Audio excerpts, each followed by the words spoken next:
But when you look deeper, when you listen with the ear of the Spirit, you begin to see that not all pain is meaningless. Some pain is prophetic.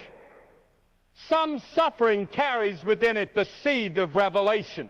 The story of the scattered, oppressed, and forgotten peoples of the earth, especially those of African descent, is not merely a tragic chapter in human history.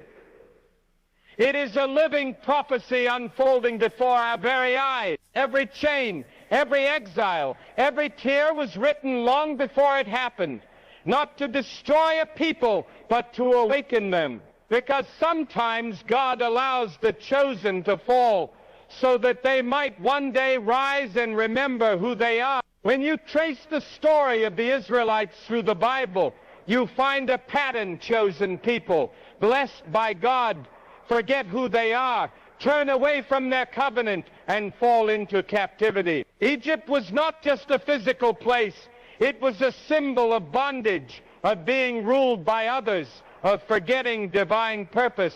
The Babylonian exile was not just an event. It was a wake-up call to a nation that had drifted from its spiritual roots. Every time the Israelites lost sight of their calling, God allowed them to face hardship, not as a curse, but as a mirror to remind them of who they were meant to be. The same pattern lives today in the story of the black diaspora. Their suffering was not random. It was prophetic. It was written that the chosen would be scattered to the four corners of the earth, serving nations that did not know their God, yet keeping within them a memory they could never fully erase. The transatlantic slave trade, the colonization of Africa, the erasure of identity, the forced renaming, the loss of heritage, all these things were not coincidence. They were the echoes of Deuteronomy 28, where God warned that his people would be taken into ships, sold to enemies, and scattered among nations, yet never completely destroyed. No other people on earth have endured such a specific and detailed prophecy fulfilled so precisely. And yet through every lash, through every whip, through every generation born in foreign lands, the soul of the true Israelites refused to die. It cried out through songs, through prayers, through rhythm and resilience. It spoke through the coded hymns of slaves who sang of Moses and deliverance long before they ever saw freedom. Their suffering became their sermon. Their pain became their prophecy. What the world called oppression, heaven called preparation. The Israelites of old had to walk through the Red Sea to reach promise. The modern Israelites had to walk through centuries of suffering to awaken. Every injustice was a reminder that they were not meant to blend in with the world, but to stand apart from it. Their endurance is not accidental. It is divine evidence. Because no ordinary people could survive what they survived and still rise with hope, creativity, and faith intact. The fact that they still sing, still build, still love, and still believe after all they have endured is proof of divine purpose. Suffering became the furnace that purified the chosen. When gold is placed in fire, it does not burn. It shines brighter. Likewise, the pain of a people refined them into something unbreakable. Their blood carries courage, and that memory carries prophecy. Every generation that rises from the ashes of slavery, apartheid, or poverty carries a piece of that ancient covenant within them, waiting to be reawakened. The systems that tried to erase them only revealed how chosen they were. Because the more the world tried to destroy them, the more they multiplied, innovated, created, and inspired. That is not coincidence. Israelites' suffering was never meant to be permanent. It was meant to be transformative. Just as Joseph was sold into slavery so that he could one day save his family. The descendants of the scattered tribes have endured centuries of bondage so they could one day lead the world back to truth. Their survival itself is a miracle, a living testimony that prophecy is real. They could one day lead the world back to truth.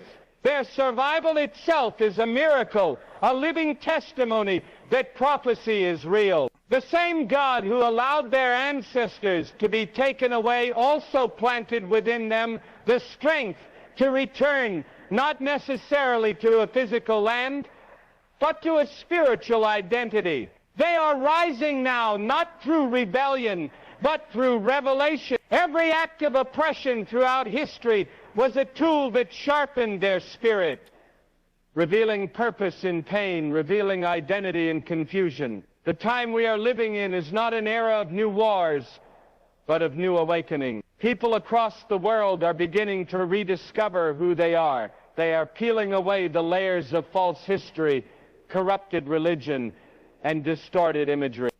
They lost land, language, and freedom. But even in captivity, something inside them whispered that they were still chosen. That whisper, that divine echo, is where restoration truly begins. I want to give all the praises and the honor to Yahweh, Bahashem, Yahweh Shai, Bahashem, Racha HaKodash, and double honors to the elder apostles and the elder bishops of Great Millstone. Honors as well to the other elders and brethren, fellow believers of this truth. Shalom to you, brothers and sisters, you supporters of this truth. Shalom to the elect. Yeah, I want to do this video. This video was inspired really off of a video that I saw with this video, The Secret Origins of the Ashkenazi Jews, which he was debunking, I guess, the fact that they was not real or legit. And look who you see that they set up to do this.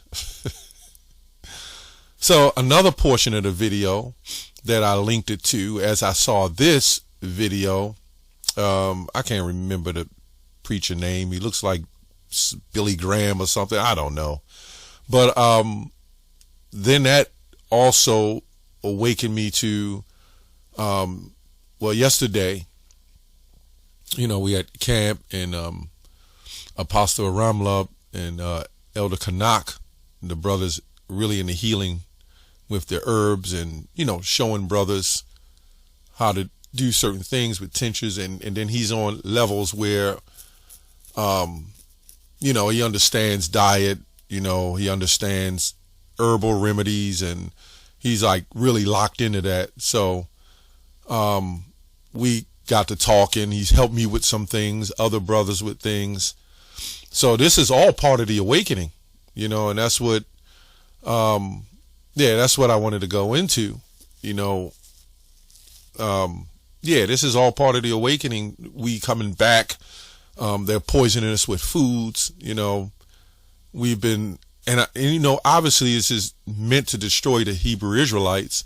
Other nations just, they're just casualties of poison foods. But really, you know, when you got a group of people you're trying to stomp out, you will stomp out everybody just to get to that group of people. See, now the heathens, they can eat that stuff, right? We can't eat it like that, like they can eat it, because really that's the whole point. It was meant to destroy us. Let's go to Deuteronomy 14. I don't know where it is. Let me see if I can find it. I mean, the verse I want to go into. Where am I at? I think it's 14:21. It says, "Ye shall not eat of anything that dieth of itself.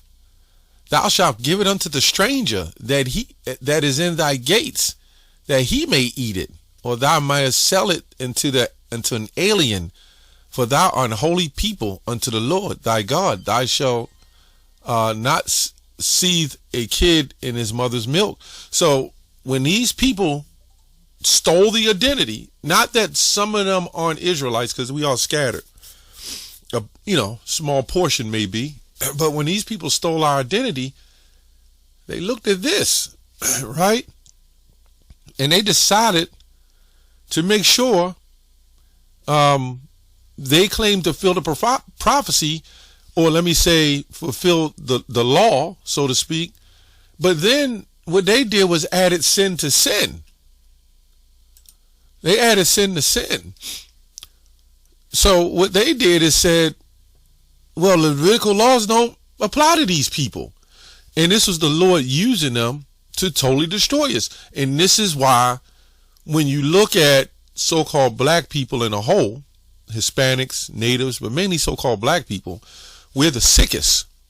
Now, other nations eat this stuff. Why aren't they the sickest? Because we're Israelites.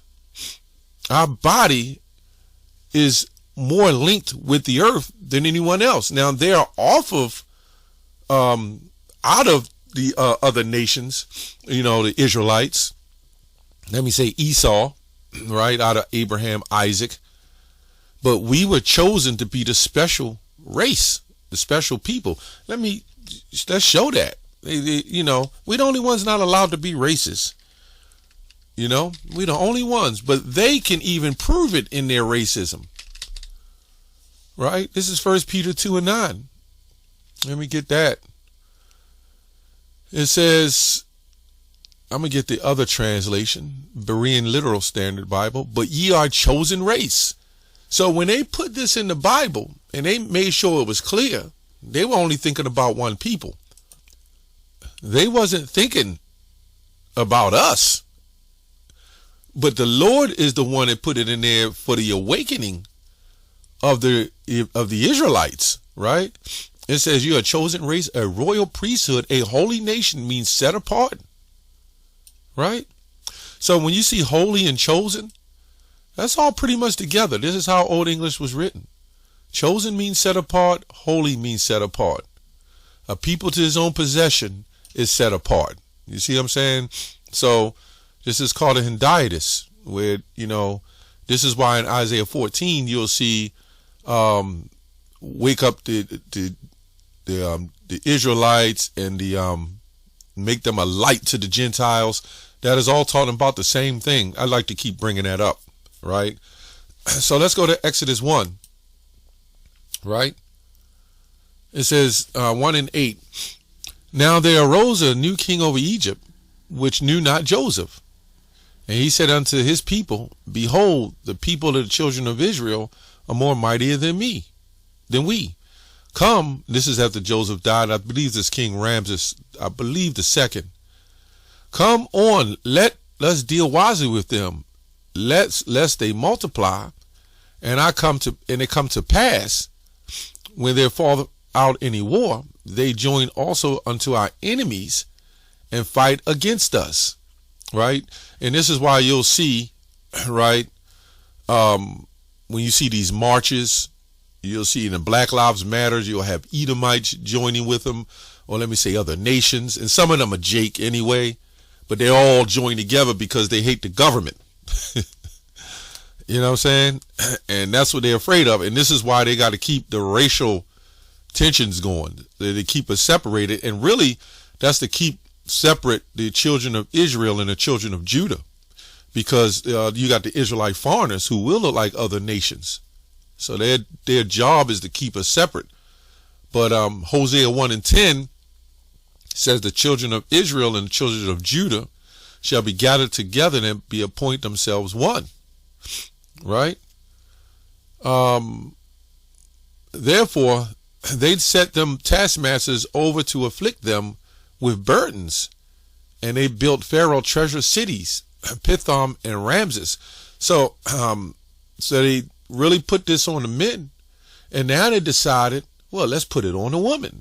And another one of those burdens is a horrible diet. Can you imagine eating whatever particular food, somebody give you a sandwich, and it literally has poison in it, cyanide, small traces, or whatever it is, right? Can you imagine them giving you that? But what they managed to do, just like when you go to the doc, they'll give you certain things that's in these things that help you, but secretly they have other things in there that's going to hurt you. And they know this, right? So it's kind of like, a lot I can't say in the video because the WHO, but it's kind of like, yeah, we'll give you 50-piece chicken McNuggets for $6. You know what I'm saying? I'm just saying it could be 20 pieces. And we know it's not that many cows in America to fund all those Big Macs and quarter pounders. Right? At least I don't think so. So then they decide, a lot of it's processed. So then they decide, let's throw some crystallized salt on this stuff, right? Which that cuts up your arteries. Nobody wants to tell you that. And then let's throw some carbonated sodas in here. Well, with sugar, really destroys the immune system, right? And let's put the saturated fats, unhealthy fats. Well, when you get your arteries cut, and then the grease hits it, and then it tries to heal, right? Then you start developing plaque, right? And now your arteries literally starts to close. Now you have higher blood pressure, your pancreas is destroyed, right? You're diabetic, okay? You have a nervous condition, you have stress, and then mixed with all of that, you destroy the families. So can you imagine how the diet and the psychological impact have on us as a people? Our women are totally out of order. Let me say the men are out of order too, but even with men out of order, they still crave the comfort of a woman. So even if the woman was in some kind of order, that would have some comfort.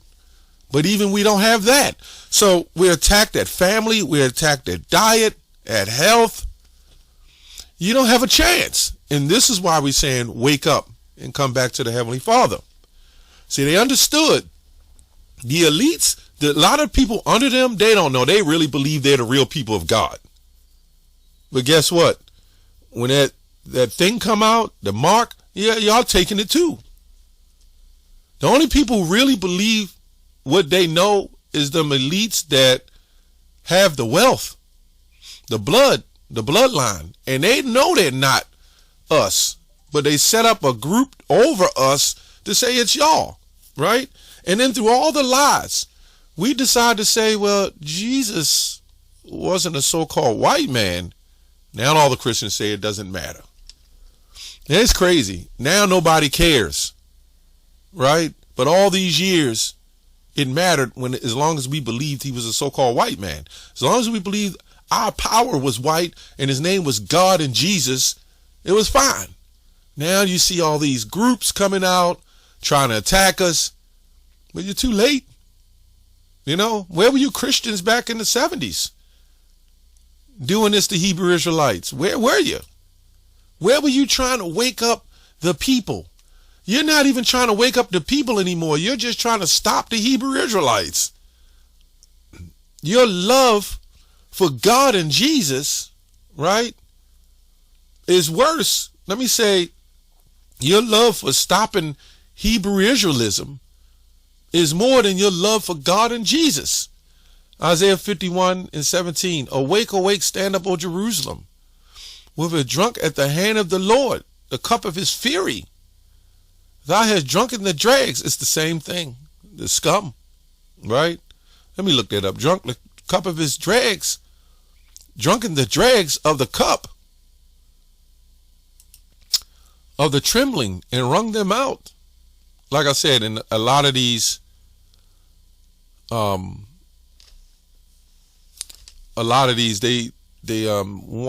word pretty much, they'll have 5 different things and it pretty much mean the same thing. To the dregs of the cup, right? The goblet, the dregs means the cup. It says goblets compare, so it basically means the cup, right? Literacy, Judah's exile, promised restoration. The prophet speaks of generations crushed by Babylon, but destined for redemption, right? So when these scholars say, well, this was all these things we're reading, like here, let's go to Isaiah. For the Lord will have mercy on Jacob and will yet choose Israel and set them in their own land. and the strangers shall be joined with them. I think I had this conversation with Apostle Ramla yesterday. I'm not sure. Might have been Elder Pashad. I can't remember. But we was talking about this scripture, right? And they shall cleave to the house of Jacob. Now, the apostles live was going into that, and we was watching it. That's where I saw that, right? And the people, now, when you go up here, and the Lord will have mercy on Jacob, because they're trying to say, this has already happened, right? Now, that's when I go to Hosea 1:10, where the children of Israel and children of Judah will appoint themselves one head. And the people shall take them and bring them to their place, right? And the house of Israel shall possess them in the land of the Lord. So now, if we're the heathen, should they not be possessing us in that land? Or when 1 Chronicles 17:9 says, when the children of Israel get in that land, the children of wickedness shall not waste them anymore. I mean, what's going on? We don't see that happening. See, the Lord didn't put these people in that land. The UN, right? The League of Nations, even going back to World War I, they already plotted this to happen. Now, and I got videos on my hard drive of old videos of the Palestinians, right? And some of them is Israelites in that land. So now how the hell did they all turn out to be the way they are? And then these Christians will say they never lost their identity. So if they never lost their identity, right, which can't be true. The true Israelites did lose their identity. They got reckoned even in Babylon. We've been destroyed, right? We've always woken back up, right? But they say they never lost their identity. But Deuteronomy 28:64 said we'll be scattered amongst all nations. So we scattered amongst all nations, but we kept the same covenants and laws. Get the hell out of here. He said you will serve other gods. And that's why Deuteronomy 28 cut you. You will serve other gods. Now, when the Israelites will serve other gods, would they not mess with other nations? Would they not mess with the so-called African nations? I'm just saying for an example. Would they not mess with all nations on the planet? Meaning they will lose their heritage. The scriptures say that. But somehow they all kind of look alike. Anyway, and the house of Israel shall possess them in the land of the Lord for servants and handmaids.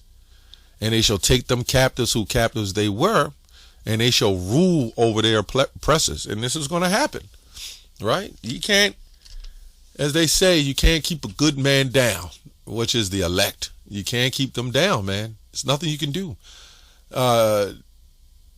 Joel 3:3, and they have cast lots for my people and given a boy for a harlot and sold a girl for a wine that they might drink. Yea, what have ye to do with me, O Tyre and Zidon, and all the coasts of Palestine? Will ye render me a recompense? And if you recompense me swiftly and speedily, will I return your recompense upon your own head? Because you have taken my silver and gold and carried away into your temples my goodly pleasant things. The children of Israel, also the children of Judah, the children also of Judah have you, and the children of Jerusalem have you sold to the Grecians, right? So this is telling you all the sickness and wickedness you've done. Now, if these people were the true people of the Lord, the earth would be at rest, especially after they got into the land. There would be no GMOs. There would be no tainted water. We would not be drinking out of this contaminated plastic, right? The food would be, the earth would have proper rest, land rest, right? The minerals would be in food. You would have no need to order on Amazon or the pharmacies to get minerals, artificial minerals. You wouldn't have to order magnesium in plastic gel caps, right? You wouldn't have to order vitamin C. You wouldn't have to order any of these things. It would already be in the food. And 90% of Jake, well, I'll probably say 99% of Jake is mineral deficient. And this is where you have anxiety, you have depression, you have health. Vitamin D is not really just a vitamin, it's a hormone. Right? So now all the jobs is sitting in a desk with some AC, no sun. Then you get sick because you have lack of vitamin D and C or whatever vitamin. Then here comes, go line up and get your take, so to speak. Right? And then when you get those things, at the end of the day, when you get these things, they don't cover all the strains. That's why everybody you see get it, wind up getting sick. And then you'll say, well, wait a minute, I took it. And they'll say, well, if you didn't take it, it would be much, much worse. Yeah. And they still got this other thing that just happened a few years ago, jump shots. They still lining people up for that. And the elderly. I mean, the elderly already has a fragile, weakened immune system.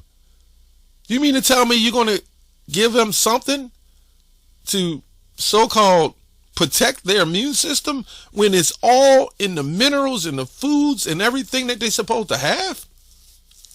That's crazy. And these people don't even know if they're going to get it or not. But you know what? Give it to me anyway, just in case. And that's fear, right? That's faithless. And that's what they've done to us, man.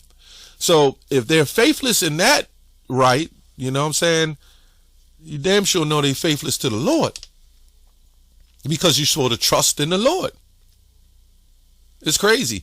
When you have that kind of lack of faith, you don't believe.